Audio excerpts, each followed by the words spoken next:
Permeating Mass by Ben Mach. With Matt Sponholz pumping ideas in my brain like that one scene from Aliens vs. Predator. The human condition is programmed to crave a connection to the greater purpose of the universe, to know that they are a vital part of the whole, the collective, the mass. The mind desires to impact and change the course of history, to be remembered and cherished after they pass to dust.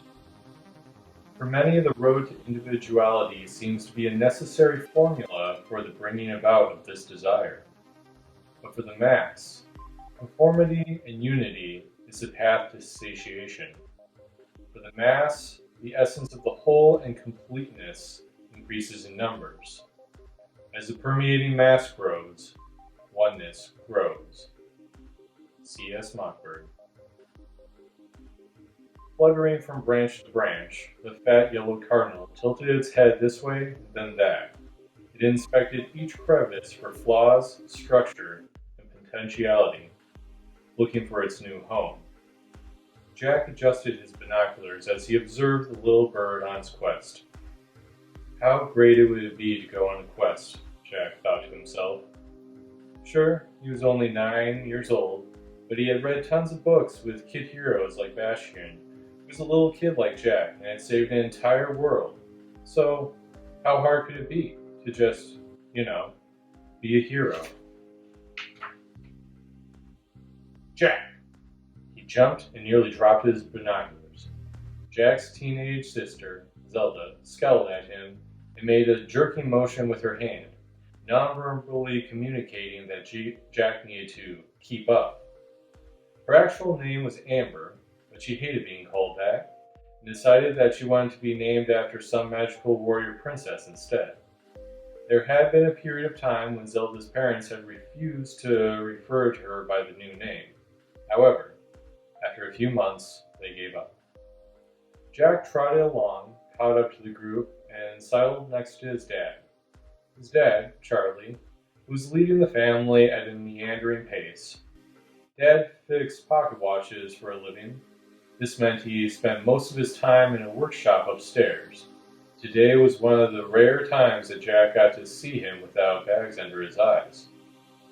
The path before the family was a panoramic of woodland fantasy, an ever-reaching horizon of trees and mist in the late morning.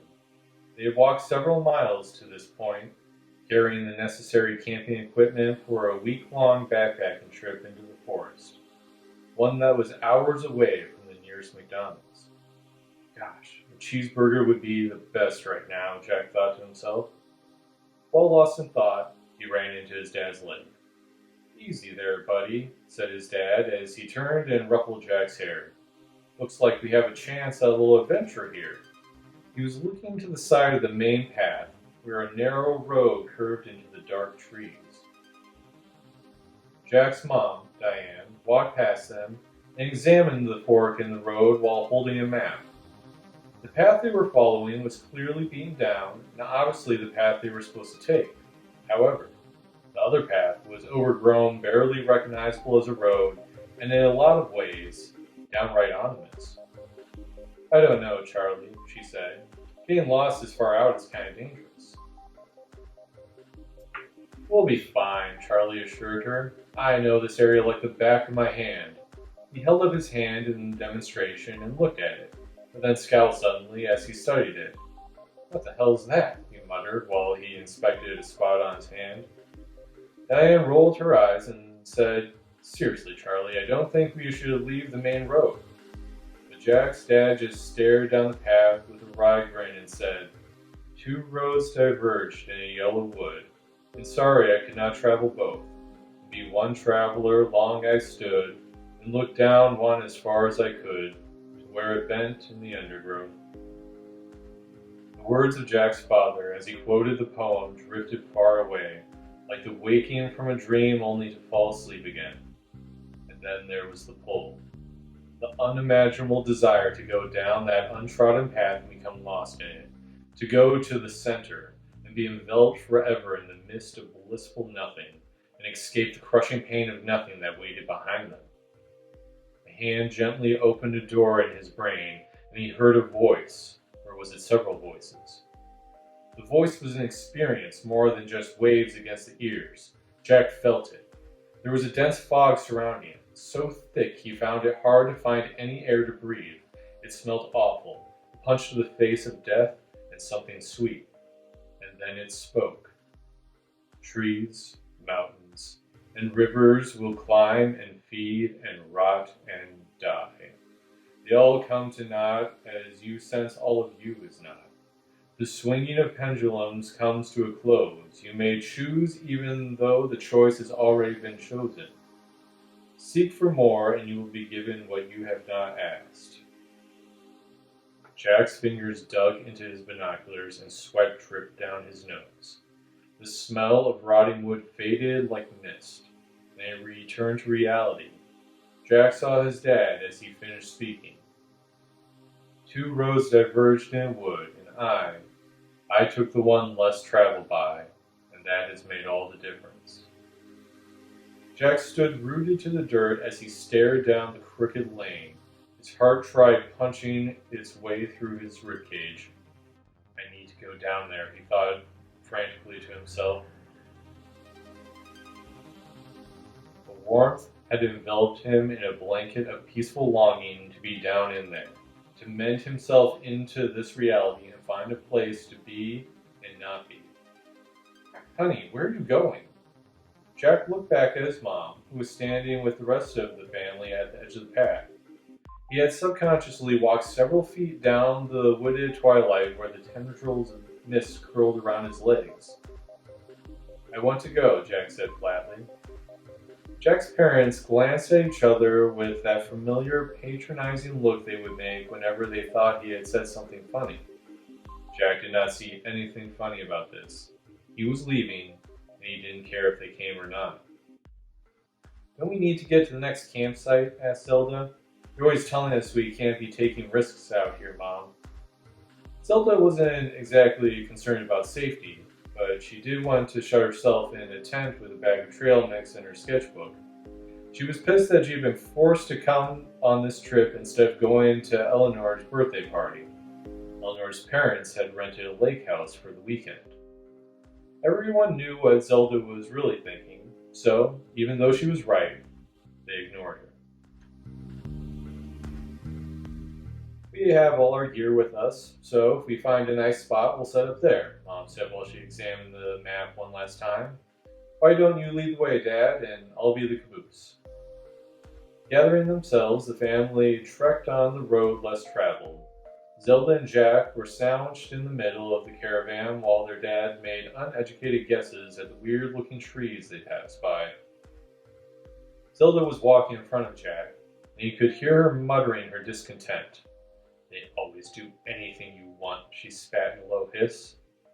Jack wasn't sure if that was true. He at least felt like she shouldn't get mad at him since he was just a kid and they were grown-ups. As far as him getting anything he wanted, well, he wanted some friends to play with. Sure, he had built a model train track that went all the way around his entire room, had a bunch of video games, some pretty cool books, and a fairly impressive collection of Pokemon cards he had just started. But that wasn't the same as friends to play with. He was the one that had asked his parents to take him on a hiking trip to this specific forest. His parents had found the request odd and asked a lot of questions. They thought it was weird he would want to go somewhere he had never heard of before. But even with all that stuff, he was lonely.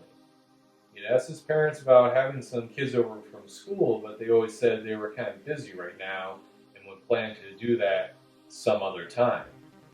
Jack would like to know when some other time was because he didn't think they would have enough time in the day to get through all the things that had been pushed over into some other time. A fluttering splash of yellow swept past Jack's eyes, and then he saw the little fat cardinal hopping down a branch again.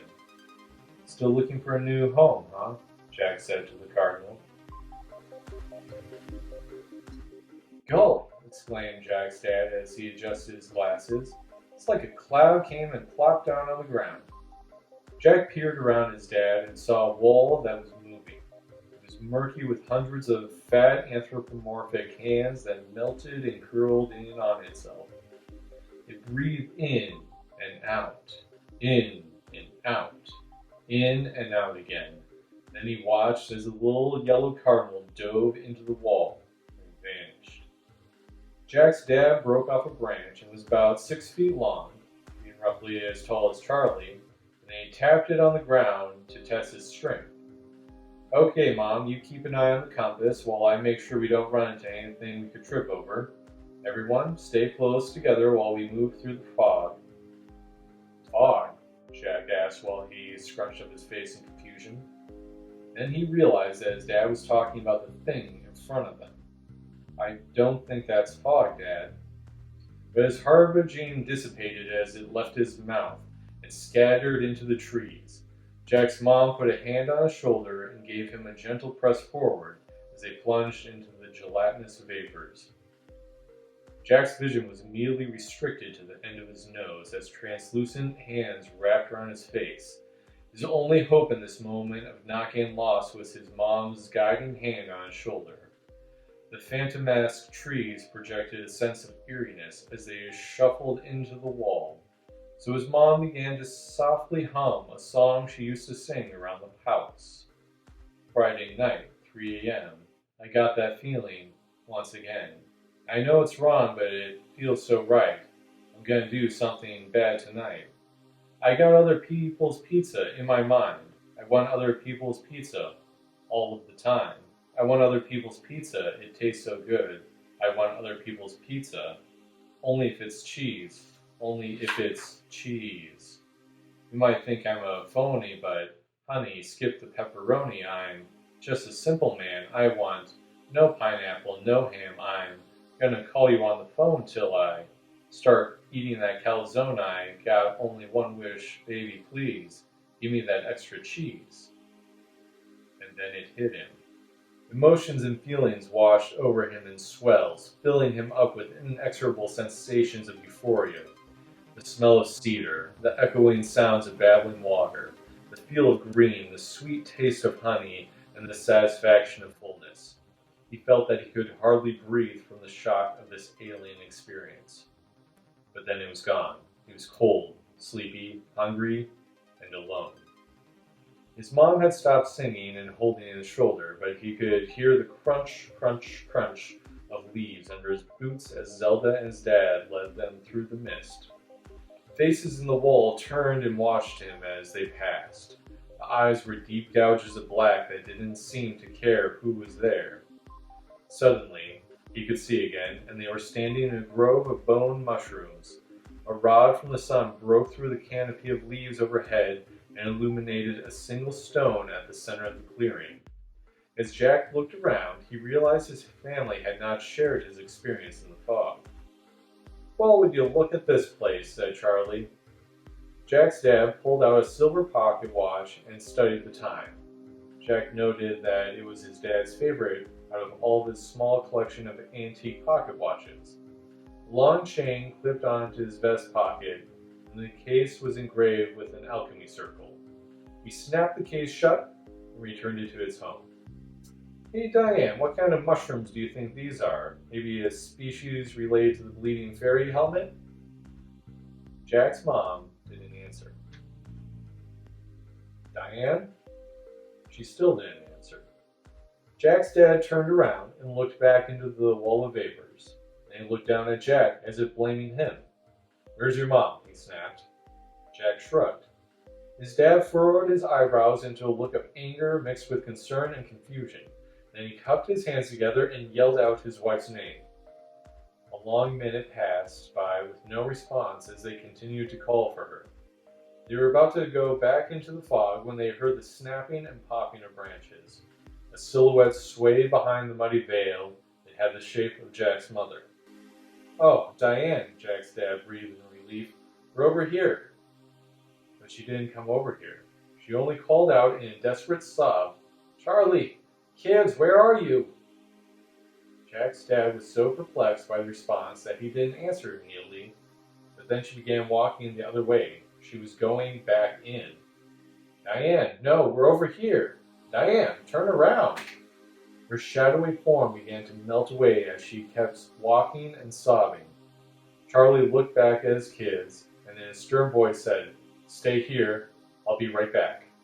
And then Jack's dad plunged back into the fog while calling out for their mother to come back. That was the last time they ever saw their parents.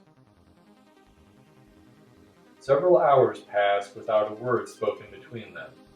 Neither one was willing to voice the fear that something had gone wrong, as if saying it out loud would make it real. Jack was sitting on the ground with his knees tucked under his chin. He was staring at the stone that waited at the center of the grove. It was a perfect sphere the size of a bread box. Jack wondered if a stone could become that perfect and round on its own. Then he noticed the thick circle on top, etched in and painted black. That wasn't right, was it? Because there were holes, not paint. Millions of miniature holes drilled into a porous depiction of a circle. Holes, circles, holes are circles. Jack spoke the words in a mechanical drone. 6,543,702 circles come together and form one circle. Zelda watched her little brother, mumbling to himself. She looked at him and then back to the wall of fog. Tears trickled down her chin. Jack's whole scope of sight was consumed now by the rock as he peered down into one specific hole, as if he had microscopes glued to his face. The hole grew and stretched and expanded until only blackness remained. Jack could feel himself falling and tumbling down into the void, an internal depth that offered nothing. A fall that would last the rest of his life and longer. Then the darkness lessened, beneath the gaze of the eye. Jack's reality was enveloped by that single eye that glowed with heat. The eye saw straight into Jack as he floated down. "Are you the one I heard?" Jack asked. "Are you the one that called me?" Jack had not asked his parents to bring him here for hiking. He wanted to come to this place and to know who had called out to him and pulled at him. He had felt it when he was sitting on his bed sobbing. His friends from school had all moved away, and Jack was sure he would never hear from them again. Sam had been permanently suspended for fighting. Jamal and his family had moved out to Colorado, and the worst of all was when his best friend Scott's parents had moved him to a better school. As he was feeling that crushing weight of loneliness smothering out all hope, he felt the pull, as if a cord had been tethered to his soul and an entire world of friends was waiting for him. At that moment, he desperately wanted to go to them. "I did not summon you," the eye said. The words rattled Jack's mind, and he could see the air convulse under its enormity. The thing was ancient. It evolved close to the beginning and persisted through the millenniums. "I never called to anyone, but many searched for me nonetheless." Jack felt himself drifting closer to the eye. He somehow knew that he would keep falling straight into that pupil, an inescapable pit.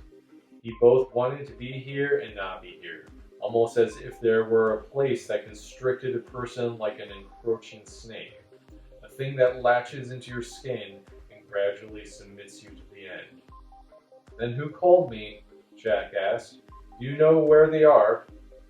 "You have come far, being both close to your goal and never further away. You can't leave here once you begin falling, not on your own. You see, you brought yourself here, and because of that you will always be here while you are bound to flesh. Your guts can never be satiated, always feeling and feeding, forever starving, waiting, and seething. A hole fills you, and nothing can remove it. Your soul is like woven wicker that tries to hold wine. Your heart knows this, it feels it. Sometimes you experience fullness for a breath, but this only worsens the pain. Knowing it can't last, and the memory will only fuel the torture when it comes. And it does come. Every night you feel it creeping into your room to strangle you." Jack didn't know, and he was scared. He didn't want to be any closer to this thing. Jack hadn't come here for the eye. He had heard a call. Where were they? He needed to leave this place, but he only drifted closer to the eye. Closer. Closer. He was falling.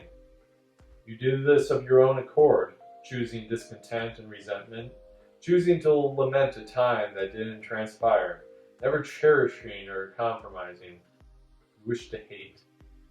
Jack suddenly felt his sweater constrict around him, and something pulled at him from behind. He couldn't breathe. His lungs caught on fire as they tried to force air down his throat. His limbs flailed around, and then he broke through the surface.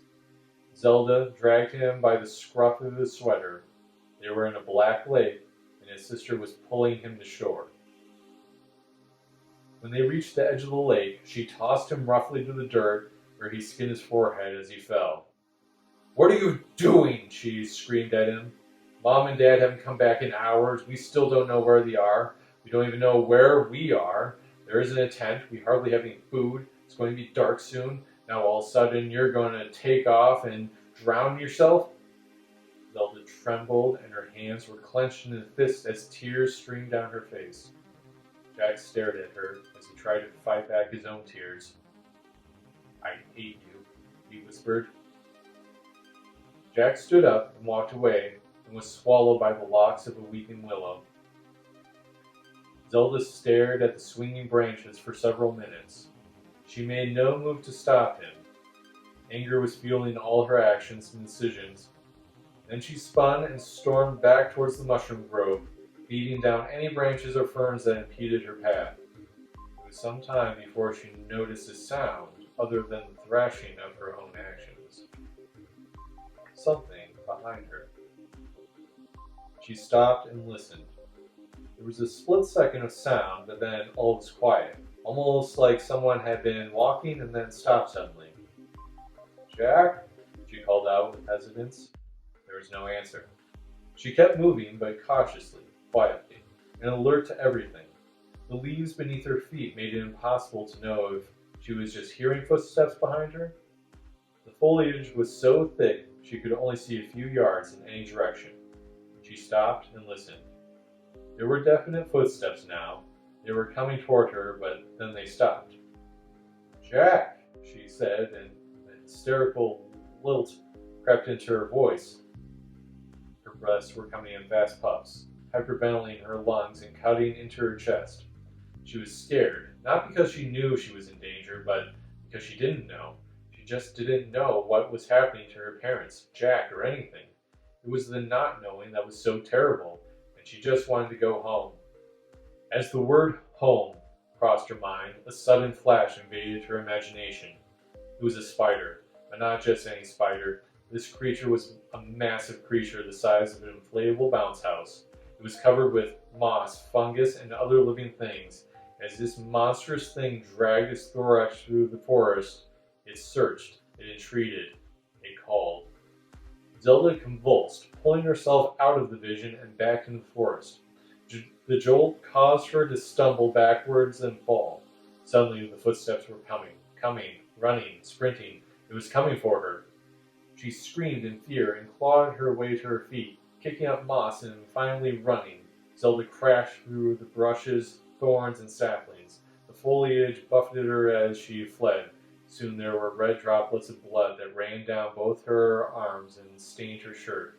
The sound of pursuit was close behind her. She could hear their heavy breathing, but she was too scared to look. Suddenly, a bright flash flooded her vision. She had run straight into a tree and fallen flat on her back. Zelda's head swam with a vague thought that she needed to get up. She needed to run. She had read about people that could do impossible things when danger was imminent, that they could use adrenaline to overcome any obstacle, to escape or save others from death. But here she was, groping and writhing on the ground with no defense against that thing. "Oh God, I'm going to die," she thought. And then the thing was there, sniffing and pawing. It barked. Zelda turned and saw a little cattle dog with brown, black, and white markings. It was just a dog, standing there, panting and looking at her as if to say, "This was fun." You scared me, she yelled and threw a handful of wet leaves at the dog. The dog hopped to the side like a wallaby and smiled its dorky dog smile as if to say, "Play?" Zelda was breathing hard and trying to calm herself down. "Recently lost, I presume," said a rowdy voice. "All the locals are." Zelda froze. The voice was coming from above her head, up in the tree. She was trembling. The day had taken a toll on her, and she was slipping emotionally. She managed to crane her head and find the speaker, and what she saw had to be the most bizarre creature she'd ever seen or imagined. The dog bounded towards the tree and planted both paws on the trunk with her ears perked up as if to say, "Bird?" A bird was probably the closest animal Zelda could approximate this thing to. It had the form of a 7-foot tall barn owl. Several bony spines wrapped around its chest. Out of its head were sprouted antlers that she could swear were actually 2 bare trees, and 7 eyes. The arachnidal eyes went in rows along either side of its head with a single massive eye at the center. The ichor pools looked down at Zelda and evaluated her. "A new resident?" the owl asked after several moments of silence. Zelda couldn't understand the question and only managed to shake her head with unblinking eyes. You're bound to be sooner or later." "I just want to go home," Zelda finally managed to say. "Home," the owl said, seemingly rolling the word about in his mouth. "Where is home? Albuquerque? And you can only have a home there?" "Well, I mean, no, a few years ago our home was in Michigan." "Well, this drastically confuses matters," said the owl. "It seems to me that your home could be anywhere, so why get hysterical about it, running amok and making a hullabaloo about a whole situation?" "It wasn't, there was this," Zelda stammered. "Look, home is wherever your family is." "Ah, well, that's a much better stipulation. Really sorts things nicely. So, where is your family now?" "Oh, around here somewhere." "Then this is your home," said the owl emphatically. "No, it's not." The owl sighed and ruffled his feathers. "This conversation is becoming dogmatically nonsensical. I recommend you go to the town on the other side of the hedge and sort your thoughts there. Please do come back when you properly postulate your home theory. I'm very intrigued to hear your hypothesis on the subject."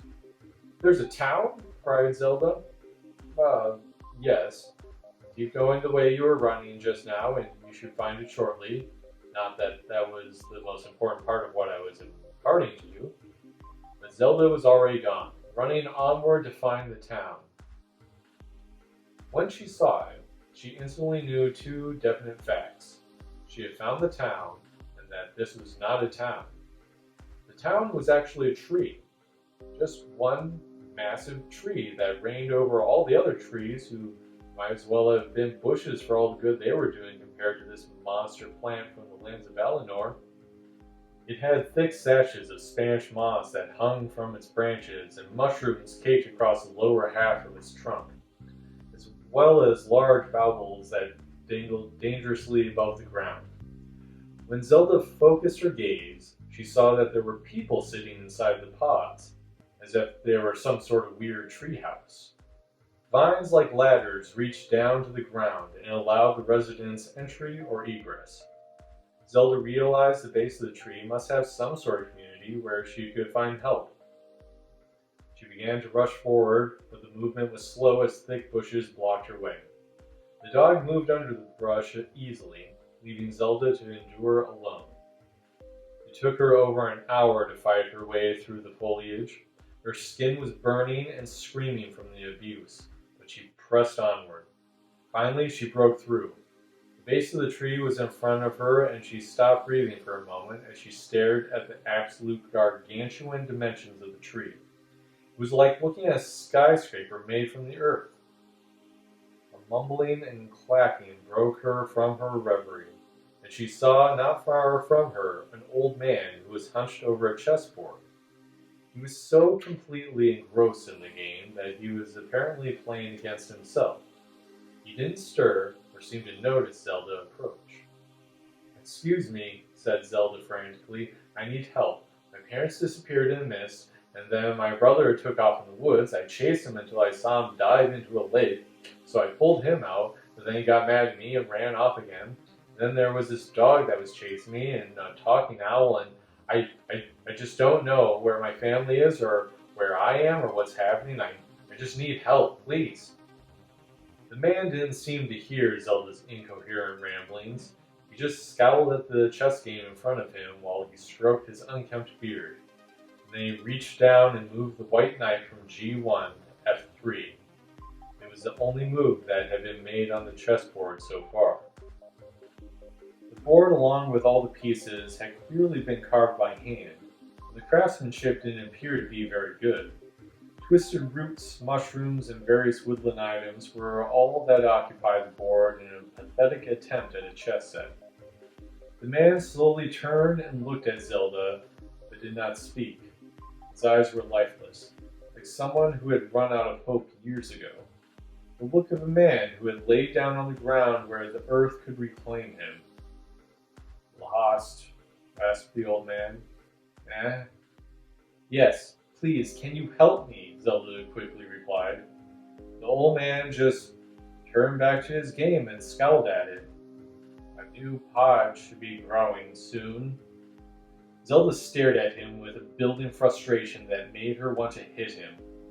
Make him hear her. Make him do something. Make him help. Those thoughts left her mind as she was distracted by a popping and cracking from the tree. She looked up and saw vines, branches, and leaves weaving together into a little nest, very similar to the others that hung from the branches. The vines snaked their way down to her, creating a perfect little ladder that would take her to the newly grown pod. Yep, there it is," said the old man without looking away from the board. Suddenly, twilight began to descend. Night was coming. "Don't want him to be on the ground at night," warned the old man. Zelda stared at him again. Her heart was pounding. She wanted to scream, but she knew that there was no help coming. No one was going to come for her. Night was coming, and she was scared by the old man's harbinging, so she began to climb. Darkness came before she reached the pod, and she had to carefully grope for each handhold, slipping once or twice with small screams escaping from her. But she finally reached the top and clambered into the shelter. It was large enough to lay down, but nothing else was there. She looked out and could see the silhouettes of other people, but they were so far away that she would have to scream to be heard. Zelda curled up on the floor of the pod and began to cry. She had never felt so alone in her entire life. He was an odd, fat little creature, wandering all alone in the woods, always moving with purpose towards it. Perhaps he was looking for his nest out here. The small yellow cardinal pondered all this as it followed Jack's movements. Jack could feel the pull now, like a cord that was tied around his sternum, pulling and tugging at him, welling and swelling a desire in his stomach until he was almost sick. He was so desperate to find the center and just be there, be with it, and to know that he was wanted there, that he had been called there. The air hummed inside his ears and cleared his mind, and small little lights floated down around him.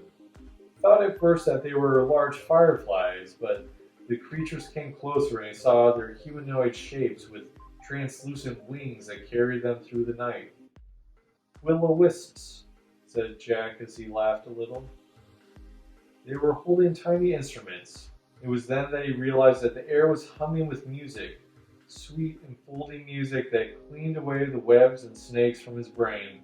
He breathed, really breathed for the first time, and sighed as he experienced the complete removal of barriers from his mind. The stars twinkled down at him, and finally he began to let go. Waves of music washed over him like a warm bath, soothing away his worries. Finally, he was there. It had come so suddenly and without climax that he stopped as if unsure. Before him was the cave. This was it. He had found what had called him, the center, the oneness. He had found the mass. It was a cave entrance, just as simple, unadorned, and waiting. Its open mouth entreated him. He could feel the breathing of the colossal being beneath the crust of the earth. The ground rose and fell gently. Directly above the entrance sat a little yellow cardinal in its nest. "So, you found your home," said Jack. He smiled because he had also found his home. Somewhere he would be forever welcomed and wanted and cared for. He would always be and not be. For that reason he would never feel or be empty. Because how can you feel empty when you are whole? He stepped forward. Jack's boots were completely muffled by the soft moss beneath his feet. His heart hammered with excitement. The euphoria of coming to this moment was exhilaration that he never knew. But then he stopped himself. At the cave entrance was Jack, another Jack. Same clothes, same hair, and same lonely face. If Jack wanted to enter the cave, he would have to deal with himself. But of course you couldn't go into the cave. This was the center. How could you go into the center and be a part of it while still being you? The very existence of individuality would tear apart the mass instantly. So, Jack stood in front of himself, and they both looked into their own eyes, fully understanding, fully accepting their own desire. Their hands closed around each other's throats. This didn't hurt for some reason. Jack was glad for that. He was not killing himself. No, that's what the eye in the Black Lake wanted. That wasn't the mass. That was suicide. This was the destruction of self for the purpose of binding to the whole. He began sliding into the cave as the comforting darkness took him. Jack could feel himself melting and binding into it and sharing. He was feeling and becoming filled with the unimaginable completeness and the absolute fullness of this place. He was here and there at the same time, being engulfed in a soup of everyone and one. Jack was no more. Jack did not exist anymore. He had not died, and he had not gone on living, but rather he had embraced the mass. He was not only a part of the mass, but he was the mass. And so, oneness.